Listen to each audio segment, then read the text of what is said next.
Hello guys, good morning everyone.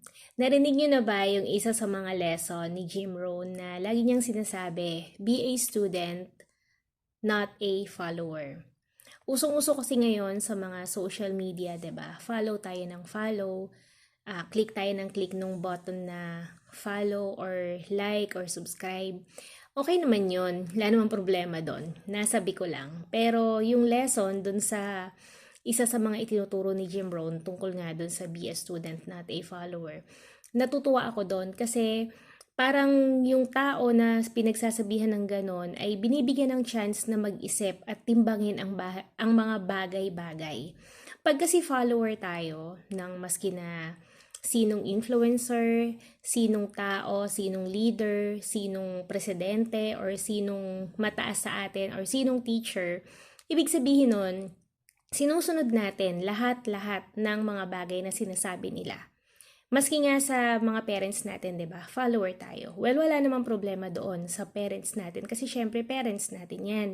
Pero sa ibang bagay, pag sinabi nating follower nila tayo, ibig sabihin sumusunod tayo without thinking, without weighing kung ano yung mga bagay na sinasabi nila or ipine-present nila sa atin.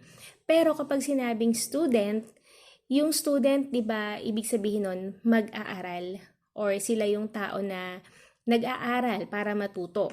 Sila yung mga bata, mga estudyante, minsan mga adult na rin kasi maski na professional, follower pa rin or student pa rin dahil meron pa silang gustong i-pursue na profession or gustong i-pursue na mga bagay or titles na gusto nilang ma-achieve.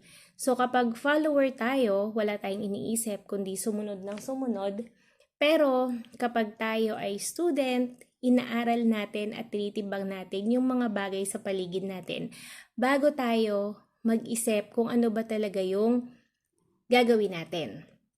Isa nga rin sa sinasabi ni Jim Rohn, magbasa tayo ng at least 2 books tungkol sa isang bagay na gusto nating matutunan. So, at least 2 libro na may kinalaman do sa mga bagay na gusto nating aralin. And then, after nating mabasa at maintindihan kung ano talaga yung sinasabi ng mga author dun sa books na yon, tingnan natin kung ano talaga yung gusto natin. Let's make up our mind out of the books na binasa natin. Kasi hindi po pwede na susundin lang natin basta-basta yung sinasabi sa atin o itinuturo sa atin. Kailangan meron din tayong critical thinking para magawa talaga natin kung ano yung sa tingin natin ay dapat. So yun lang guys, yun lang yung gusto kong i-share sa inyo today and sana may natutunan kayo. Bye!